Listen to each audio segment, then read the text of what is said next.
Hello kids, Hindi class में आप सबका स्वागत है। बच्चों, आज हम इस वीडियो में क्या सीखेंगे? आज हम सीखेंगे भारत माता कविता से संबंधित कुछ प्रश्न उत्तरों को जानेंगे। तो पिछली वीडियो में हमने क्या जाना था, चलिए उसको एक बार दोहराते हुए आगे बढ़ेंगे। ओके, तो भारत देश को भारत माता क्यों कहा जाता है? क्योंकि हम अपने भारत देश को माँ की तरह मानते हैं और हम सब भारत देश में रहते हैं, तो यहाँ की धरती हमारे माता के सम्मान होती है, तो इसीलिए हम भारत देश को भारत माता मानते हैं। तो प्रस्तुत पंक्तियों में कवि सोहनलाल द्विवेदी जी ने अपनी मातृभूमि की प्रशंसा करते हुए भारत देश का गुणगान किया है। तो कवि कहते हैं, उत्तर दिशा में जो ऊंचा खड़ा हिमालय है, वहाँ ऐसा लग रहा है जैसा कि आकाश को छूना चाह रहा है, और दक्षिण दिशा में जो हिंदू महासागर है, वहाँ ऐसा लग रहा है कि वहाँ प्रतिदिन भारत माता के चरणों को धोते हुए खुशी व्यक्त कर रहा है। और भारत देश में ऐसे बहुत सारे पहाड़ियां हैं जहाँ से झरने लगातार बहते रहते हैं, मतलब कि झरते रहते हैं, और मस्त झाड़ियों से चिड़िया चहक रही है। और साथ ही कवि ने कहा है, ये वह पुण्य भूमि मेरी क्यों? क्योंकि यहाँ पे बहुत सारे महान पुरुषों का जन्म हुआ है, तो इस भूमि को उन्होंने पुण्य भूमि कहा है। और यहाँ की भूमि स्वर्ण भूमि है। क्यों? क्योंकि यहाँ की जो भूमि है ये बहुत उपजाऊ है और यहाँ पे बहुत सारे फसलें होती है, तो कवि ने इसको स्वर्ण भूमि भी कहा है।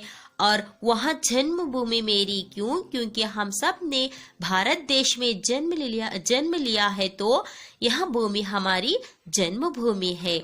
और साथ ही हमारा पालन पोषण इसी देश में है, तो यह भूमि हमारी मातृभूमि है बच्चों। तो इसीलिए हम सबको हमारी देश की रक्षा करनी होगी और सेवा करनी होगी बच्चों। ओके, तो चलिए इस कविता से संबंधित कुछ यहाँ पे शब्द ज्ञान और पाठ ज्ञान और भाषा ज्ञान दिया गया है, इसको हम एक एक करके जानते हैं। ओके, तो ये है शब्द ज्ञान। तो पहले हम शब्द ज्ञान को देख लेते हैं, मतलब कि वर्ड्स मीनिंग। हिमालय मतलब कि पर्वत का नाम हिमालयस। चरण पैर फुट। तले नीचे अंडर। नित हमेशा ऑलवेज। अनेक बहुत सारे मनी। पुण्य पवित्र होली। मातृभूमि मतलब जिस भूमि पर जन्म लिया है उसी को हम अपनी मातृभूमि कहते हैं, मदरलैंड। ओके, तो चलिए अब यहाँ देखेंगे पाठ ज्ञान। तो पहले आता है क, निम्नलिखित प्रश्नों के मौखिक उत्तर दीजिए, मतलब कि answer the following questions orally. तो पहला प्रश्न है, हिमालय किसे चूमता है? उत्तर है, हिमालय आकाश को चूमता है। दूसरा प्रश्न है, सागर किसके चरणों में पड़कर झूमता है? सागर भारत माता के चरणों में पड़कर झूमता है। तीसरा प्रश्न है, चिड़िया कहाँ से चहक रही है? उत्तर है, चिड़िया मस्त झाड़ियों से चहक रही है। ओके बच्चों, तो अगला मेन है ख, निम्नलिखित प्रश्नों के उत्तर लिखिए। Right answers of the following questions. तो यहाँ पे कुछ प्रश्न दिए गए हैं, उसको हमें लिखना होगा। तो पहला प्रश्न है, आकाश कौन चूमता है? उत्तर, ऊंचा खड़ा हिमालय आकाश चूमता है। दूसरा प्रश्न है, भारत माता के चरणों में पढ़कर कौन झूमता है? उत्तर, भारत माता के चरणों में पढ़कर सिंधु झूमता है। तो तीसरा प्रश्न है, भारत भूमि कैसी है? तो उत्तर है, भारत भूमि हमारी जन्मभूमि और मातृभूमि है। तो अगला है, झरने कहाँ से बहते हैं? उत्तर, झरने पहाड़ियों से बहते हैं। तो अगला मेन है ग, उचित विकल्प पर सही का चिन्ह लगाइए, मतलब कि यहाँ पे कुछ ऑप्शंस दिए गए हैं, सही विकल्प पर हमें सही का चिन्ह लगाना होगा। Tick the correct options. तो पहला प्रश्न आता है, हिमालय क्या करता है? यहाँ पे 4 ऑप्शंस दिए गए हैं। जमीन चूमता है, आकाश चूमता है, झूमता है, झरता है। तो उत्तर है आकाश चूमता है। तो अगला प्रश्न है, चरण तले क्या झूमता है? हिमालय, झरना, सिंधु, झाड़ियां। तो उत्तर है सिंधु। ओके बच्चों। तो तीसरा प्रश्न है, जन्मभूमि का क्या अर्थ है? वहाँ भूमि जहाँ जन्म लिया हो, वहाँ भूमि जहाँ कर्म करते हो, वहाँ भूमि जहाँ पुण्य किया हो, वहाँ भूमि जहाँ अनाज अधिक हो। तो उत्तर है वहाँ भूमि जहाँ जन्म लिया हो।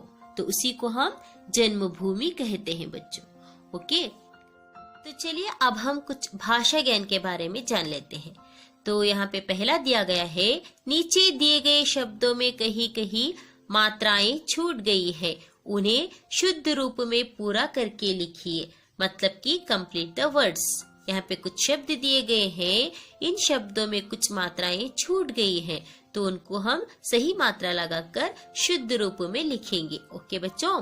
तो पहला है हिमालय। इसका कोई मतलब नहीं। जब हम हा के साथ छोटी ई की मात्रा लगाएंगे तो बन गया हिमालय। ओके। तो दूसरा आता है सिंध। तो सिंध ध के साथ हम छोटी ऊ की मात्रा लगाएंगे तो बन गया धू। तो ये बन गया सिंधु। ये है शुद्ध रूप। ओके। तो तीसरा है चिड़िया। इसका भी कोई मतलब नहीं। अगर हम डा के साथ छोटी ई की मात्रा लगाएंगे तो बन गया चिड़िया। तो अगला आता है भमी। देखिए यहाँ पर भी हम भा के साथ बड़े ऊ की मात्रा लगाएंगे तो बन गया भूमि। ओके बच्चों। तो फिफ्थ वन है पहाड़ियों। इसका भी कोई अर्थ नहीं। अगर हम डा के साथ छोटी ई की मात्रा लगाएंगे तो बन गया डी। तो पढ़ेंगे पहाड़ियों। ओके। तो सिक्स्थ वन झाड़ियां। तो इसका भी कुछ अर्थ नहीं है। अगर हम ड के साथ छोटी ई की मात्रा लगाएंगे तो बन गया डी। तो बन गया झाड़ियां। ओके। तो ये है शुद्ध रूप वाले शब्द। ओके बच्चों। तो चलिए अगला मेन देखते हैं। नीचे लिखे वाक्यों में से क्रिया शब्द छांट कर लिखिए।